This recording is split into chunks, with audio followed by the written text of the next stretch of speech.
LAC पर इतिहास लिखा जा रहा है। आज सबूत के साथ आपको दिखाएंगे कि 1962 में जिसे चीन ने हमसे छीना था, वहां अब तिरंगा बड़ी शान से लहरा रहा है, जिसके बाद चीन अब युद्ध की धमकी दे रहा है और वहां की जनता ने कह दिया कि जिनपिंग अब तो हार हो चुकी है।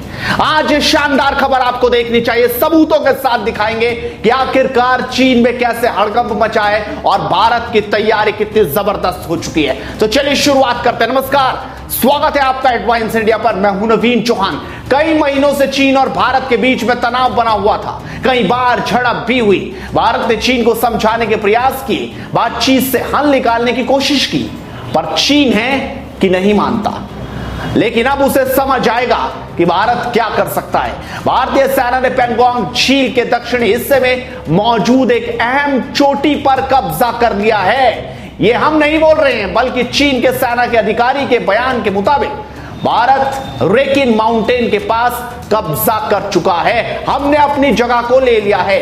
कल चीन के द्वारा जारी बयान में ही कहा गया था कि भारत ने रेकिन और हुनान पर कब्जा कर लिया है। ये दोनों इलाके चीनी कब्जे के 4 किलोमीटर अंदर हैं और भारत 1962 के युद्ध में इन इलाकों को गवा बैठा था। इसलिए जो हमसे चीन ने छीना था, वहां पर अविरत तिरंगा लहराया जा चुका है। आपको बता दें, पहाड़ी अब भारतीय सीमा में है। चीन इसे अपने कब्जे में करने की साजिश रच रहा था, लेकिन भारतीय सेना ने न सिर्फ उन्हें खदेड़ दिया, बल्कि पूरी चोटी अपने कब्जे में ले ली है। चीनी सरकार को जैसे ही भारत के एक्शन का पता लगा, चीन में मानो भूकंप सा आ गया। चीन के सरकारी अखबार ग्लोबल टाइम्स के एडिटर हु झिजियन ने लिखा, पैंगोंग झील का दक्षिणी तट चीन के वास्तविक नियंत्रण में है। 1962 में चीन सेना ने वहां भारतीय सेना को हरा दिया। इस बार यह भारतीय सेना है जिसने यथास्थिति को तोड़ने की कोशिश की है। मुझे उम्मीद है कि भारत वही गलती नहीं करेगा।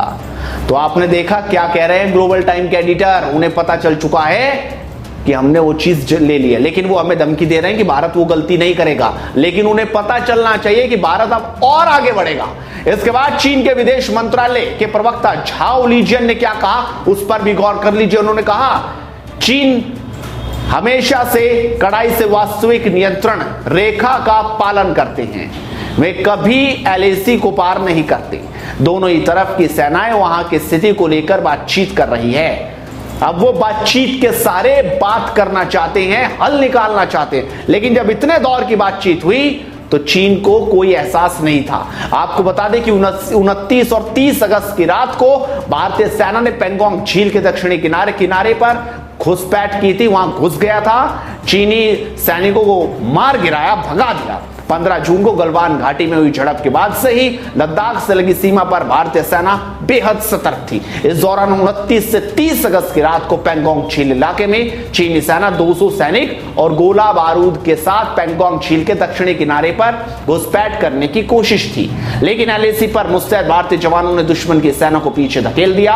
अब आपको यह भी देखना चाहिए कि वहां की जनता क्या बोल रही है, कैसे वो इन सब के बाद अपनी राय रख रही है। आइए दिखाते हैं। एली तक्षो कहते हैं, भारतीय सेना ने अपनी ताकत आज दिखा दी है। कई दिनों से हमारी सेना आगे जा रही थी, पर अब भारत ने आगे आकर हमारी जमीन पर कब्जा कर लिया है। उसे वापस भेजना आसान नहीं होगा। लियो झाओ ताबिन कहते हैं, क्या इस विवाद को बातचीत से खत्म नहीं किया जा सकता? हमारी सेना को पीछे हट जाना चाहिए और सरकार को शांति के साथ मुद्दा खत्म कर लेना चाहिए। केविन बूम कहते हैं, भारत ने आज तक इतना बड़ा एक्शन नहीं लिया। वो शांति से बैठा रहा, पर अब नहीं लगता वो चुपचाप देखने वाला है। 1962 और 2020 में बहुत अंतर आ गया है। तो आप देख सकते हैं कि आखिरकार चीन की जनता क्या बोल रही है। जिस तरीके से भारत का एक एक कदम अब आगे बढ़ रहा है, वो चीन की धड़कनों को बढ़ा रहा है और तिरंगा उस सबसे ऊंची चोटी पर अब शान के साथ लहर रहा है। इस वीडियो को शेयर कीजिए और लगातार जुड़े रहिए एडवांस इंडिया के साथ। सब्सक्राइब कीजिए, घंटी भी दबाइए, क्योंकि मुद्दे की बात जैसे ही लाएंगे नोटिफिकेशन आपको पहुंच जाएगा। नमस्कार।